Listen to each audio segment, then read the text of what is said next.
प्रिय प्रशिक्षणार्थियों, BSc, BA, BEd, third year integrated Nirmal TT college की ऑनलाइन क्लासेज हिंडौन सिटी में मैं केपी शर्मा आप सभी प्रशिक्षणार्थियों का हार्दिक स्वागत करता हूं, अभिनंदन करता हूं। प्रश्न पत्र मेरा विद्यालय में निर्देशन एवं परामर्श, विद्यालय में निर्देशन एवं परामर्श, इसके अंतर्गत जो आज मेरा प्रकरण है, 5वां वीडियो है, टॉपिक वो है निर्देशन की विशेषताएं। वो अपना जो टॉपिक चल रहा है वो चल रहा है निर्देशन की विशेषताएं। मैंने ये परसों आपको पढ़ाया था और इसमें मैंने करीब 5 विशेषताएं आपको पहले बता दी हैं, फिर भी उनको मैं पुनः रिपीट कर रहा हूं। देखिए, निर्देशन की जो विशेषताएं हैं, इसमें सबसे पहली जो विशेषता थी वो ये थी कि निर्देशन व्यक्ति को अपने वातावरण के साथ में समायोजित करने में सहायता प्रदान करता है। निर्देशन कौन क्या निर्देशन ये व्यक्ति के वातावरण, व्यक्ति को अपने वातावरण के समायोजन करने में सहायता प्रदान करता है। ये इसका पहली विशेषता है निर्देशन की। यह व्यक्ति को अपने आप को दूसरों से और परिस्थितियों से सामंजस्य स्थापित करने में यह सहायता प्रदान करता है। ये नंबर 1 विशेषता थी इसकी। इसके बाद में दूसरी जो विशेषता आती है वो दूसरी विशेषता है कि निर्देशन वह प्रक्रिया है, निर्देशन वह प्रक्रिया है जो व्यक्ति को उचित अवसर के लिए उचित स्थान, उचित तरीका, उचित समय, उचित ढंग, तरीका, बात वही है, ढंग से सहायता प्रदान करती है। निर्देशन वह प्रक्रिया है और यह सार्वभौमिक है। क्या है? निर्देशन सार्वभौमिक और सर्वकालिक क्रिया है जो हमेशा ही चलती रहती है। निर्देशन ये केवल स्कूल या परिवार तक ही सीमित नहीं है। निर्देशन केवल स्कूल या परिवार में, घर में ही सीमित नहीं है। ये तो क्या है, जीवन के सभी पक्षों से संबंधित है। जीवन के सभी पक्ष हैं, चाहे वो आर्थिक पक्ष हो, सामाजिक पक्ष हो, राजनीतिक पक्ष हो, सभी पक्षों में जीवन के, अगर जीवन है तो निर्देशन है। इसलिए सभी पक्षों के लिए ये क्या है, संबंधित है। नंबर 3 मैंने आपको बताई थी कि निर्देशन व्यक्ति और समाज की भलाई के लिए, निर्देशन व्यक्ति की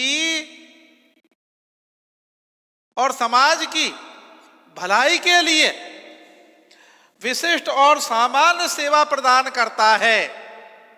विशिष्ट और सामान्य सेवा प्रदान करता है निर्देशन।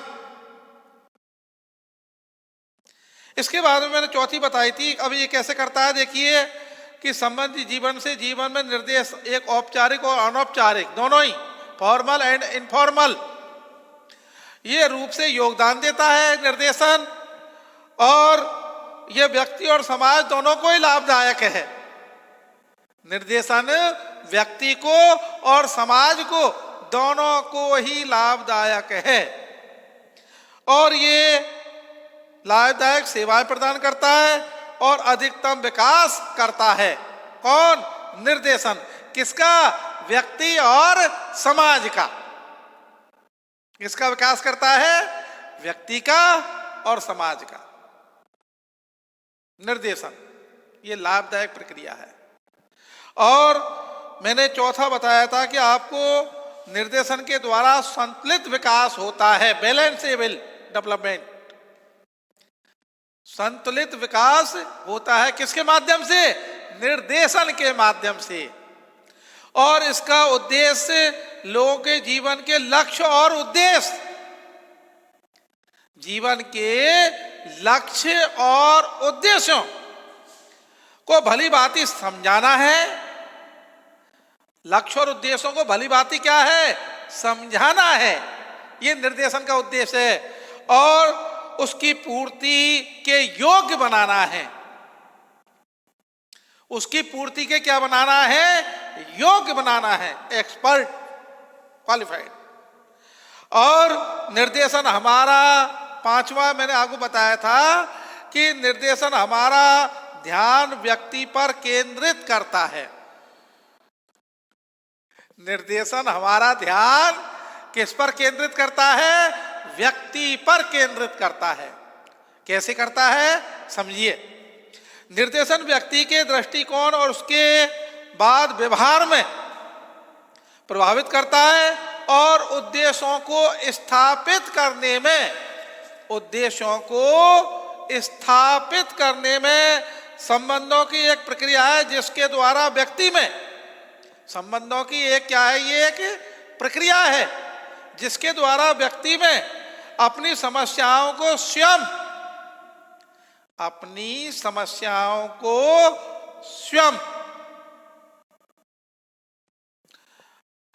निर्देशन की क्षमता का विकास किया जाता है और वह प्रक्रिया व्यक्ति केंद्रित होती है। वह प्रक्रिया कैसी होती है? व्यक्ति केंद्रित प्रक्रिया होती है साहब।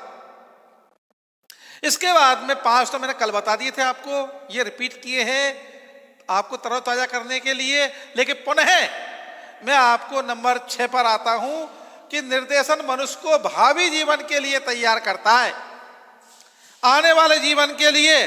कि निर्देशन व्यक्ति को भावी जीवन के लिए तैयार करता है और उसके भविष्य में जो उत्तरदायित्व हैं उनको निभाने की योग्यता प्रदान करता है। कि व्यक्ति की क्या उत्तरदायित्व है, रेस्पॉन्सिबिलिटी है, उन रेस्पॉन्सिबिलिटी को निभाने के लिए ये योग्य बनाता है, योग्यता विकसित करता है। कौन कौन सी जिम्मेदारी है, कौन कौन से उत्तरदायित्व हैं, उन उत्तरदायित्वों को निभाने के लिए योग्यता प्रदान करता है निर्देशन। निर्देशन व्यक्ति में उत्तरदायित्व निभाने की योग्यता प्रदान करता है। ये नंबर 6 हुआ साहब। पुनः दोबारा देखो। व्यक्ति निर्देशन मनुष्य के भावी जीवन के लिए तैयार करता है कि भविष्य में कैसा हो। इसके लिए क्या करता है कि निर्देशन व्यक्ति को भावी जीवन के लिए तैयार करके जो भविष्य में उत्तरदायित्व निभाने की योग्यता का विकास करता है। उत्तरदायित्व निभाने की योग्यता को विकसित करने का विकास करता है। योग्यता को विकसित करता है, उसको क्वालिफाइड करता है। कौन? निर्देशन। इसके बाद में नंबर 7 आता है कि निर्देशन एक निरंतर चलने वाली प्रक्रिया है। निर्देशन एक निरंतर चलने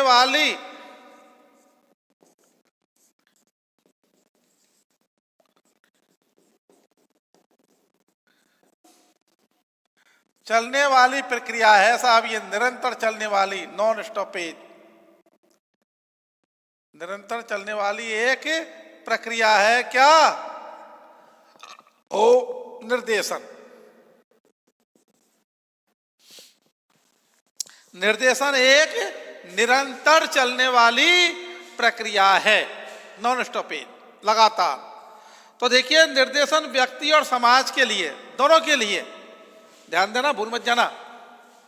निर्देशन व्यक्ति और समाज, ये एक दूसरे के पूरक हैं। व्यक्तियों से ही समाज बनता है और समाज में ही व्यक्ति रहता है, क्योंकि मनुष्य एक सामाजिक प्राणी है। क्योंकि मनुष्य क्या है? सामाजिक प्राणी है। इसलिए समाज और व्यक्ति आपस में एक दूसरे के पूरक हैं। बगैर व्यक्तियों के समाज नहीं होता है। समाज भी तो व्यक्तियों के समूह को कहते हैं। उसी प्रकार से व्यक्ति भी बगैर समाज के नहीं रह सकता,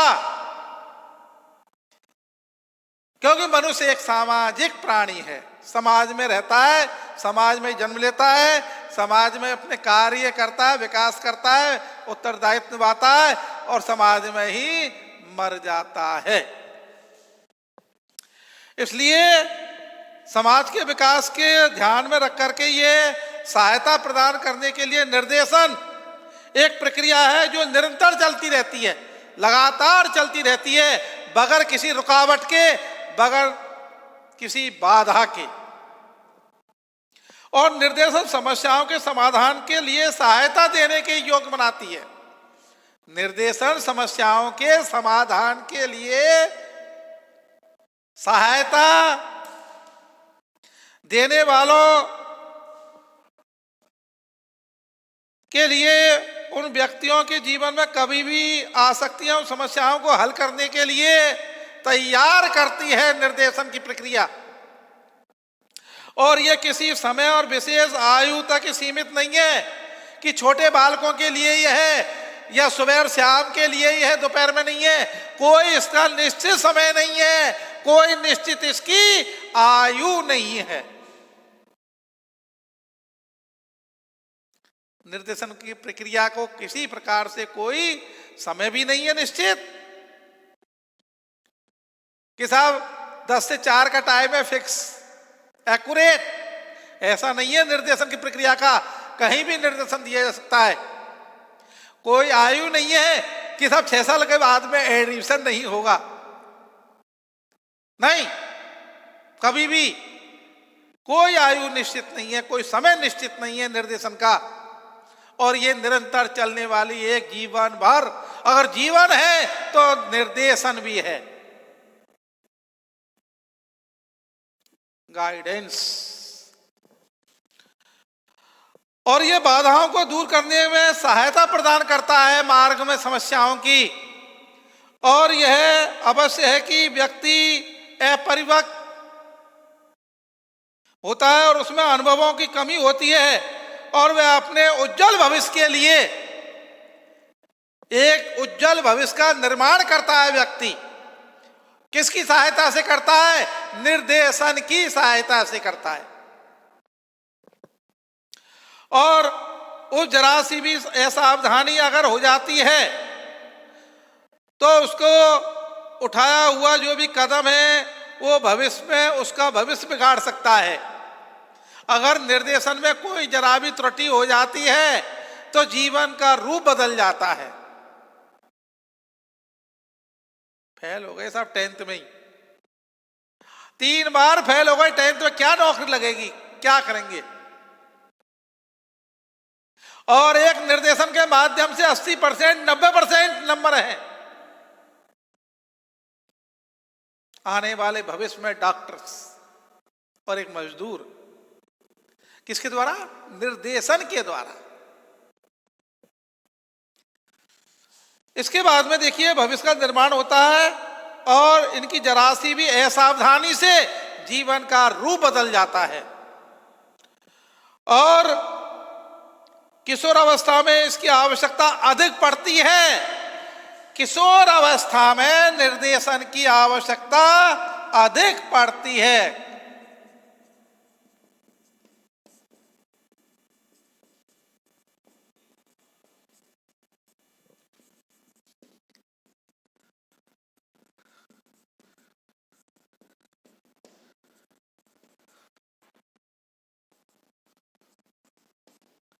क्योंकि किशोर अवस्था एक ऐसा मोड़ है जीवन का जहां चौमुखी चारों रास्ते हैं और जो रास्ते पे व्यक्ति चला जाता है वो रास्ता उसके लिए ही, अगर खराब रास्ते पे गया तो खराब हो जाता है व्यक्ति का भविष्य, अच्छे मार्ग पर गया तो अच्छा उज्जवल हो जाता है उसका भविष्य, और कहीं भ्रमित हो गया तो भ्रमित ही रहता है जीवन भर। इसलिए किशोर अवस्था एक ऐसी अवस्था है जो वर्तमान में आपकी चल रही है, आप ध्यान रखना। किशोर अवस्था पर विशेष आवश्यकता है निर्देशन की। इसलिए निर्देशन का जो सबसे अधिक महत्व है वो किशोर अवस्था में अधिक है। किसमें है साहब? किशोर अवस्था में अधिक है। इसलिए वैसे यह एक निरंतर चलने वाली प्रक्रिया है। कभी भी किसी भी उम्र में व्यक्ति को इसका लाभ उठाकर अपने वातावरण के साथ समायोजित स्थापित कर लेना चाहिए, मौका नहीं चूकना चाहिए। जब भी आवश्यकता हो तभी निर्देशन को अपने उसमें जीवन में उतार करके निरंतर चलने वाली इस प्रक्रिया का लाभ ले लेना चाहिए। आलस्य नहीं कि बाद में कर लेंगे, बाद में कर लेंगे साहब, बाद में कर लेंगे, बाद में ले लेंगे। बाद में तो बाद में ही है। समय निकलने के बाद में जब चिड़िया चुग जाती है खेत, अब पछतात हो क्या? जब काम बिगड़ जाता है तब पछताने से क्या फायदा? काम बिगड़ता जब ही है जब बगैर निर्देशन के अज्ञानतावश। इसलिए प्रिय प्रशिक्षणार्थियों, बहुत ही उससे ध्यान रखो कि निर्देशन का जीवन में बहुत गहरा संबंध है और यह निरंतर चलने वाली प्रक्रिया है जीवन भर। इसके कोई समय निश्चित नहीं है, कोई आयु निश्चित नहीं है, लेकिन किशोर अवस्था में तो इसकी आवश्यकता बहुत अधिक है। निर्देशन की जो आवश्यकता है साहब वो किशोर अवस्था में अधिक है। इसके बाद में निर्देशन व्यक्ति की रुचि, क्षमता और योग्यताओं को ध्यान में रखकर दिया जाता है। देखिए, निर्देशन व्यक्ति की रुचि, क्षमता, इसको लिख लो।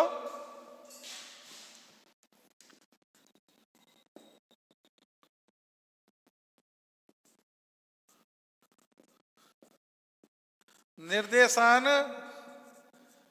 व्यक्ति की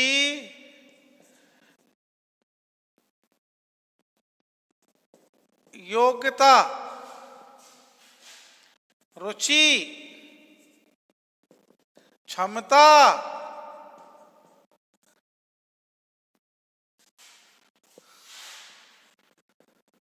को ध्यान में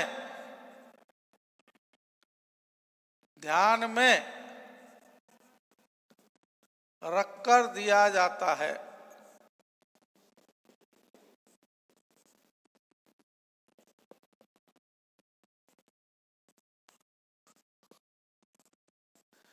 देखिए, निर्देशन व्यक्ति की रुचि, क्षमता और योग्यता को ध्यान में रखकर दिया जाता है। निर्देशन व्यक्ति की विभिन्नताओं पर आधारित होता है, ध्यान रखना। इसमें लिख लो, निर्देशन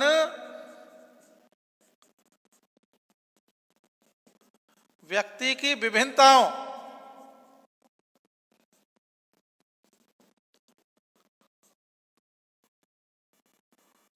पर आधारित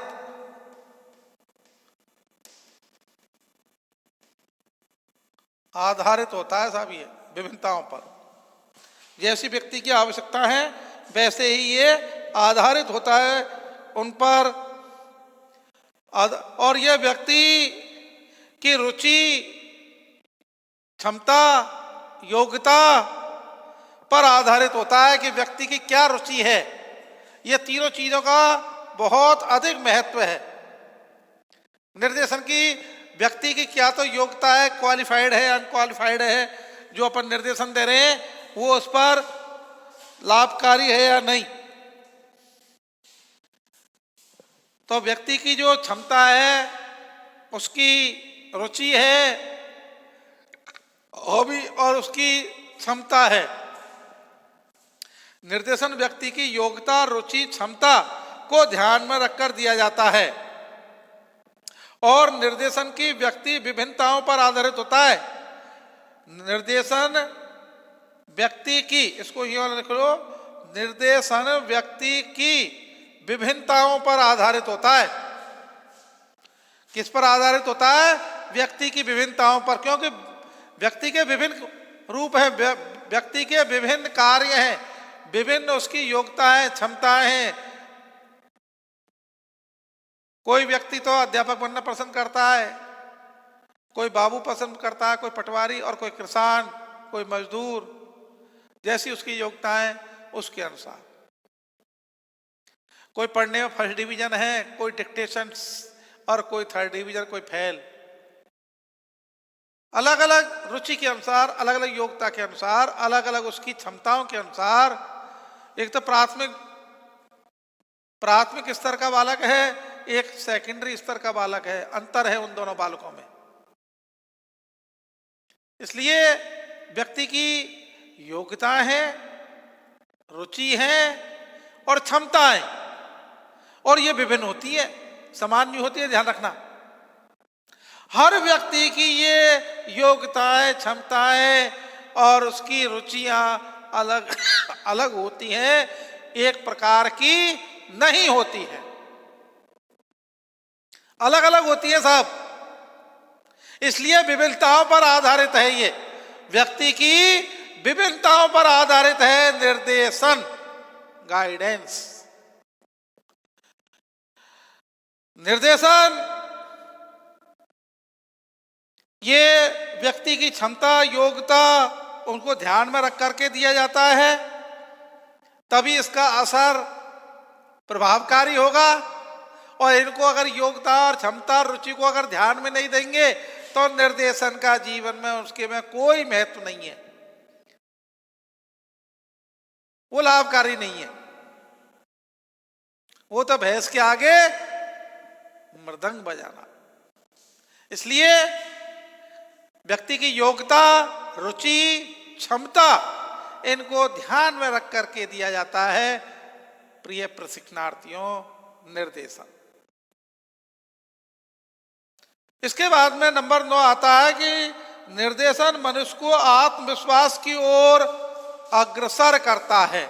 यह भी लिख लो।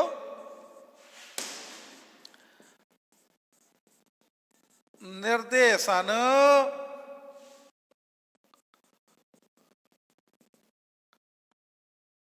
ये लिख लो यार।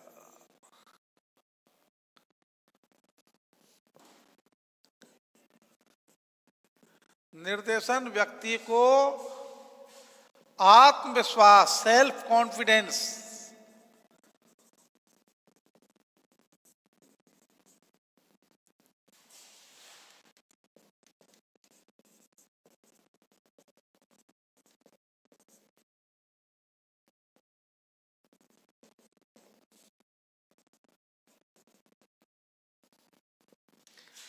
देखिए निर्देशन व्यक्ति को आत्मविश्वास की ओर अग्रसर करता है, आगे बढ़ाता है। सेल्फ कॉन्फिडेंस, किधर? सेल्फ कॉन्फिडेंस, आत्मविश्वास व्यक्ति में। तो देखिए निर्देशन के अंतर्गत सभी क्रियाएं आ जाती हैं, व्यक्ति की सभी क्रियाएं आ जाती हैं निर्देशन के अंतर्गत। और जो व्यक्ति आत्म सिद्धि में सहायक होती है, व्यक्ति की आत्म सिद्धि में वो क्रियाएं को कार्य करने में निर्देशन, क्या जो मैं क्रिया कर रहा हूं वो सही कर रहा हूं, आत्मविश्वास के साथ, कोई डाउटफुल नहीं। और इसके द्वारा व्यक्ति अपनी निहित शक्तियों का विकास करके, जो व्यक्ति के अंदर जो निहित शक्ति है, व्यक्ति के अंदर जो भी निहित शक्ति है उनका विकास किया जाता है निर्देशन के माध्यम से। निहित शक्तियों का विकास करके अपने वास्तविक रूप को परिचित हो जाता है, अपने वास्तविक रूप से परिचित हो जाता है निर्देशन के माध्यम से। इसलिए कहा गया है कि निर्देशन मनुष्य को आत्मविश्वास की ओर अग्रसर करता है।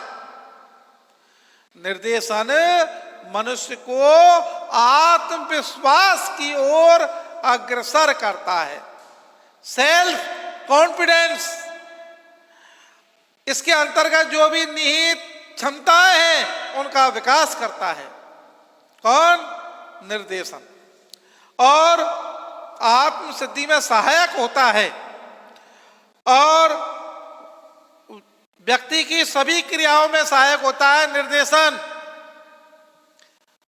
और वास्तविक स्वरूप से परिचित हो जाता है व्यक्ति निर्देशन के माध्यम से। निर्देशन के माध्यम से व्यक्ति वास्तविक स्वरूप से परिचित हो जाता है कि उस व्यक्ति का वास्तविक स्वरूप क्या है और क्या नहीं है, उससे वो परिचित हो जाता है। इसके बाद में देखिए, निहित जो शक्तियां होती है उसके अंदर उसका विकास होता है। व्यक्ति के अंतर्गत जो निहित शक्तियां हैं उन शक्तियों का विकास होता है किसके माध्यम से? निर्देशन के माध्यम से।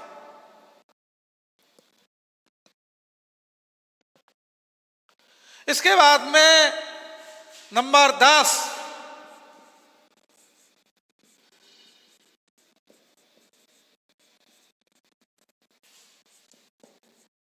एक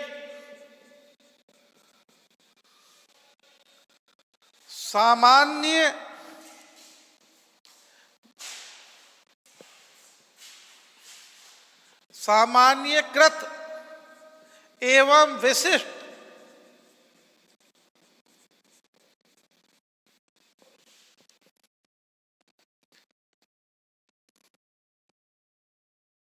सामान्यकृत एवं विशिष्ट प्रक्रिया है।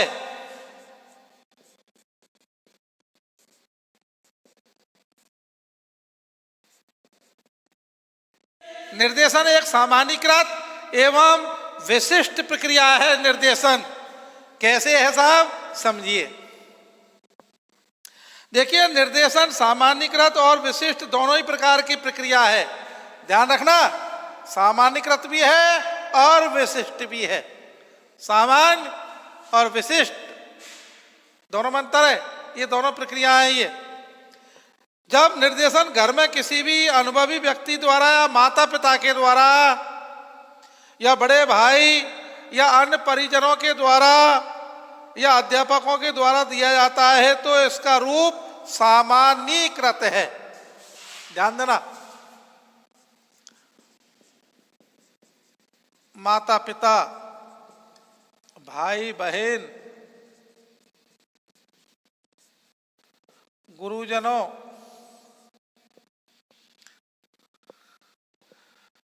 रिश्तेदारों, लियो यार, रिश्तेदारों, मामा मामी सब आ गए इसमें, आदि के द्वारा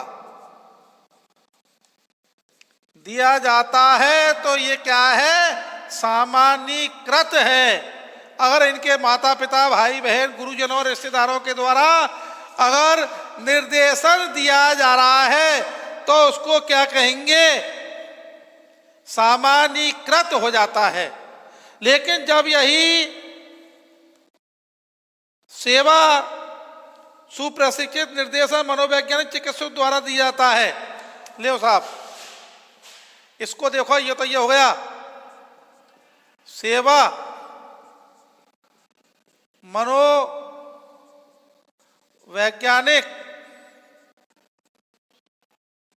चिकित्सक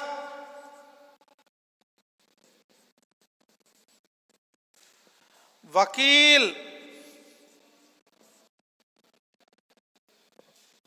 अधिकारी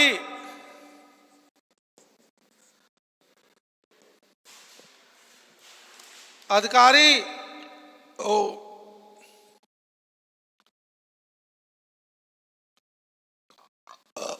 सुप्रशिक्षित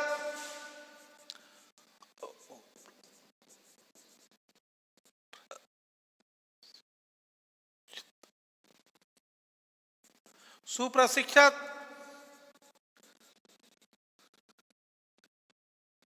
निदेशक, बोलो इसको, निर्देशक नहीं निदेशक। तो ये विशिष्ट हो जाता है साहब। ध्यान देना, यही अंतर है। सामान्य और विशिष्ट निर्देशन में यही अंतर है। कितना अच्छा देखो, पुनः समझिए, मैं दोबारा समझा रहा हूं।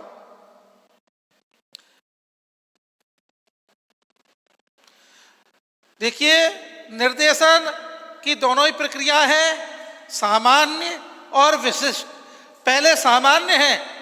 सामान्य जैसे माता पिता, भाई बहन, गुरुजनों, रिश्तेदारों आदि के द्वारा जो निर्देशन दिया जाता है वो सामान्य निर्देशन है, और ये सामान्य है। और विशिष्ट निर्देशन वो है जो सेवा आदि, मनोवैज्ञानिक, मनोचिकित्सक, वकील, अधिकारी, सुप्रशिक्षित निदेशक, अधिकारियों के द्वारा जो दी जाता है वो विशिष्ट प्रक्रिया है। जैसे आप जो मैं आपको दे रहा हूं, ये विशिष्ट उसमें आएगा, क्योंकि प्रशिक्षण है आपका, लेकिन आप सीनियर तक और उसमें पढ़े हैं, उसमें वो शिक्षण किया, ये प्रशिक्षण है और वो शिक्षण है। शिक्षण में अध्यापक हैं, प्रशिक्षण में गाइडेंस, वो निर्देशन है। इसलिए मेरा विशिष्ट है और सीनियर तक आप पढ़े उसमें सामान्यकृत। इसलिए संक्षेप में ये कहा जाता है, निर्देशन जीवन का लक्ष्य निर्धारित करने में सामंजस्य स्थापित करता है और सभी तरह की समस्याओं को सुलझाने में सहायता करता है। निर्देशन और एक प्रकार की ये निजी सहायता है जो व्यक्ति के द्वारा दूसरे व्यक्ति को दी जाती है। ये एक व्यक्ति के द्वारा दूसरे व्यक्ति को दी जाने वाली क्या है, ये सहायता है, निजी सहायता है। यदि एक पिता अपने पुत्र को किसी भी समस्या को सुलझाने में सहायता करता है तो हम इसे पिता के द्वारा पुत्र को दिया गया निर्देशन कहेंगे। एक गुरुजनों के द्वारा अपने शिष्यों को सहायता प्रदान करने के लिए दिया जाता है तो उसको गुरु शिष्य का निर्देशन कहेंगे। और परामर्श के रूप में इसको निर्देशित व्यक्ति को विभिन्न परिस्थितियों में अनुकूल बनाने में सहायता प्रदान करता है। ये परामर्श के रूप में भी जो व्यक्ति अपनी परिस्थितियों में समझौता नहीं करता है उसको स्वयं दुख उठाना पड़ता है, ध्यान रखना। इसलिए परिस्थितियों से समझौता करना अपने दुखों को मिटाना है। और जो व्यक्ति परिस्थितियों से समझौता नहीं करता वो दुख उठाता है और दूसरों को भी दुख ही देता रहता है। लेकिन व्यक्ति को भावी जीवन के लिए तैयार करता है निर्देशन, और अपने उत्तरदायित्वों को जागृत करता है निर्देशन। व्यक्ति पिता, पुत्र, पति, अध्यापक, मित्र, देश के नागरिक स्थिति में कार्य करता है वो सामान्यकृत जो निर्देशन होता है। और जो व्यक्ति समाज में अपनी स्थिति के अनुकूल कार्य करता है उसे समाज में फिर समझा जाता है फिट, ओके। और निर्देशन के द्वारा उसे यह भी बताया जाता है कि किस तरह से की शिक्षा लेनी है, कौन से विषय चुनने हैं, कौन क्या करना है, कौन सा व्यवसाय अपनाना है, भावी जीवन किस प्रकार व्यतीत करना है और सुखमय जीवन को कैसे बनाना है। इन बातों का ध्यान रखा जाता है निर्देशन के माध्यम से। सुयोग्य नागरिक बनकर ही देश की सेवा कर सकता है। सुयोग्य नागरिक बनकर के देश की सेवा कर सकता है। अतः हमें देखने में निर्देशन लक्ष्य की प्राप्ति में आने वाली समस्याओं को सुलझाने में सहायता करता है। अपने जीवन में आने वाली जो समस्याएं हैं इनको सुलझाने में निर्देशन सहायता करता है। अब प्रशिक्षणार्थियों, समय की बाध्यता को देखते हुए, बंधनों को ध्यान में रखते हुए मैं मेरी इस वाणी को आनंद आ रहा था, लेकिन समय की बाध्यता को देखते हुए मैं पुनः आपको धन्यवाद देता हूं और मेरी वाणी को यहीं विराम करता हूं। धन्यवाद।